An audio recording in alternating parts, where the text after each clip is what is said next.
Hello and welcome to CraftedBricks. In this video, I'm going to show and take you through the build of this brilliant LEGO Mega Figure of Djarin from The Mandalorian that uses the official LEGO Star Wars Mandalorian helmet. I'll also show you this cute Grogu build and show you improved arm and leg detailing for the Boba Fett Mega Figure that I built last year. And finally, see if I can come up with a new shoulder joint and arm design for these Mega Figures that have been designed by the talented Alberto to strengthen both the shoulder and wrist joints so that they can properly support the weight of weapons and accessories without the need to have pins or parts propping the arms up. Let's take a look at the Mandalorian Mega Figure first.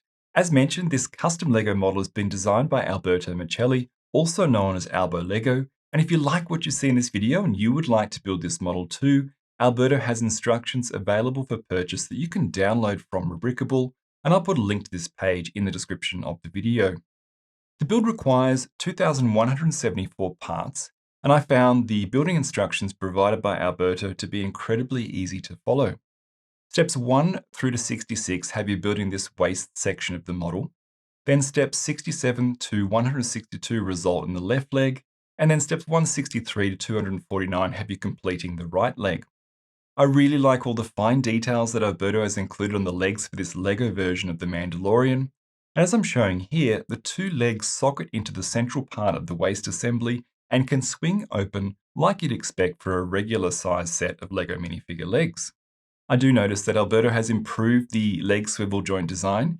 The original on the Boba Fett model has a simple ball and socket design, but that said, the joint is still not going to have enough friction for you to safely display this model with the legs in a split open position.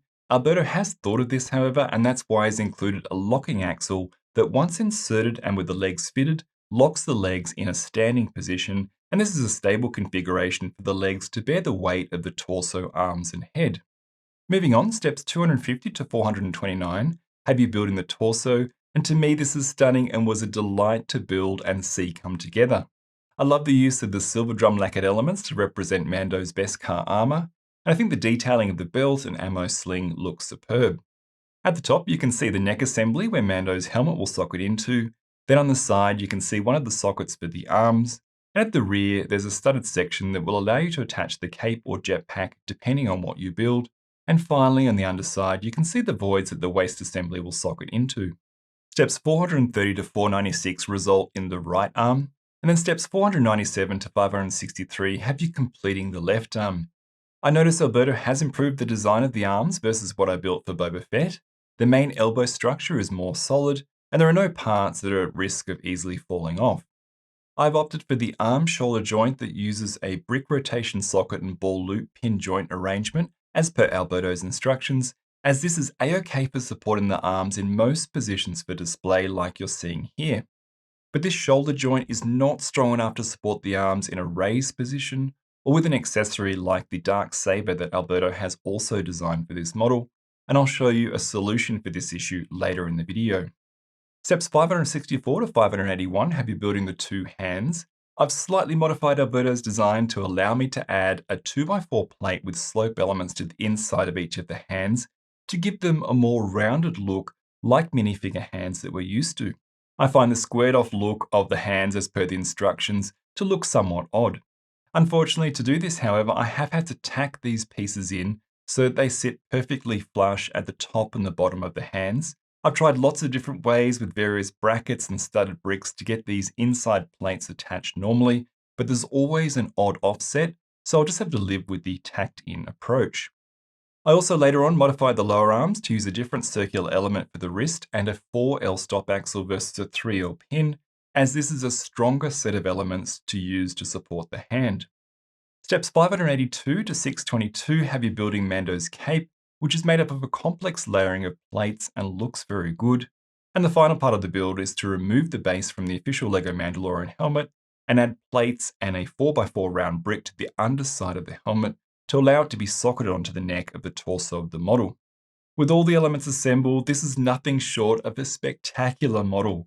When I finished this, I sat back and simply gawped at it for about 5 minutes straight with a truly happy and satisfied look on my face, and I think if you decide to build this model too, you'll also be very happy with it. Before I move on, it is worth noting that Alberto has provided instructions and parts list for a dark saber and a jetpack that you can optionally build if you want to enhance your Mandalorian Mega Figure further. Alberto's instructions for the Mandalorian Mega Figure also include instructions to build this incredibly cute Grogu model. The build uses a small amount of easy-to-find parts, and Alberto mentioned that the design for the face originated from Hachiroku 24. If you watched my video on mods to the Optimus Prime model, you will have seen that I featured Hachiroku 24's trailer build in that video, and it is lovely to see someone like him sharing so many cool designs and mods with our LEGO enthusiast community. I think this Grogu build looks very cool with the Mandalorian figure. I'm not quite sure if the scale between the two models is accurate, but props to Alberto for including this essential model with his Mandalorian Mega Figure.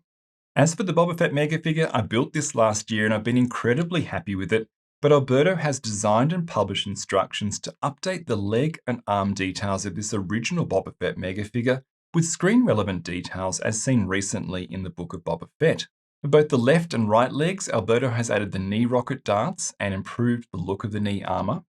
For the left arm, he's added a keypad and a wrist-mounted mini concussion rocket. And for the right arm, there's the hose for the flamethrower and details for the dart launcher. Note, I used a different flexible hose to Alberto's instructions for this arm, as I found the part Alberto specified in his instructions is hard to find on Bricklink in a new condition and is also in the old grey colour. The alternate flexible hose I've used looks great and is easy to find on Bricklink. You will note for the right arm that I built Boba's carbine blaster, which I do really like, but as you can see here, the shoulder joint in the arm of the model will not support the weight of the blaster. So you can't display the model with the blaster in a raised position. You'll find there will be a similar issue with any of these Mega Figure builds that have a weapon accessory. Alberto's worked around this issue so far by including pins or wedge parts to prop the arm or weapon up for display. But I thought as I was going to rebuild the arms of my Boba Fett with these updates anyway, I thought I'd see if I could come up with a better and stronger arm and shoulder joint design. After a lot of trial and error and some failed attempts, I've come up with a solution that not only works very well, but will be easy for anyone who has already built one or more of Alberto's Mega Figures to incorporate into their models. In the arm, I've included this 4L tooth gear rack, and in the center an axle with a stop. For the shoulder joint assembly that sits inside the torso, I've removed the Technic rotation socket and replaced it with the 24-tooth Technic gear that is anchored and fixed into the joint assembly. When you socket the arm via the axle onto the tooth gear, it locks into place on the gear rack. If you want to change the arm position, all you need to do is to pull it out, reposition, and then socket it back in, and the arm is then locked into that new position. I'm extremely happy to report this modified shoulder joint is strong and will bear the weight of the arm and a weapon accessory, as you can see here for my Boba Fett.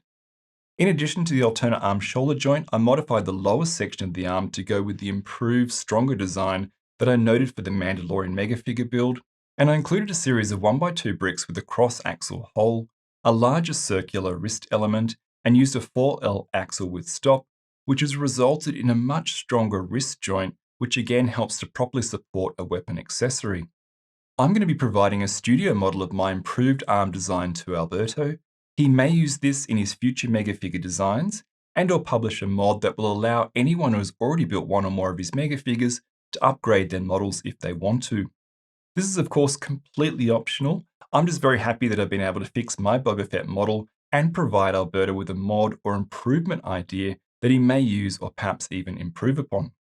As always, it is important in these type of videos for you to see the models that I've presented with me on screen, as this gives you a true sense of the scale and the size of these builds.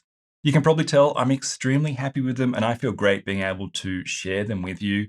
And if you're watching this video and you own one or more of the official Star Wars LEGO helmets, I highly recommend that you try building at least one of the matching Mega Figure bodies designed by Alberto for whichever of the helmets is your favorite. I'll put a link in the description of this video to Alberto's profile page on Rebrickable, where you can find all of his designs. For those of you that are eagle-eyed, you may have noticed that I've made some minor part color changes to my Mandalorian helmet, and I've also made some changes to the internals and parts used for my build of Alberto's Mega Figure. I'll put details of these changes in the description below as an optional thing for you to check out if you want to. That's all for this video. Thank you for watching, and I look forward to seeing you again soon.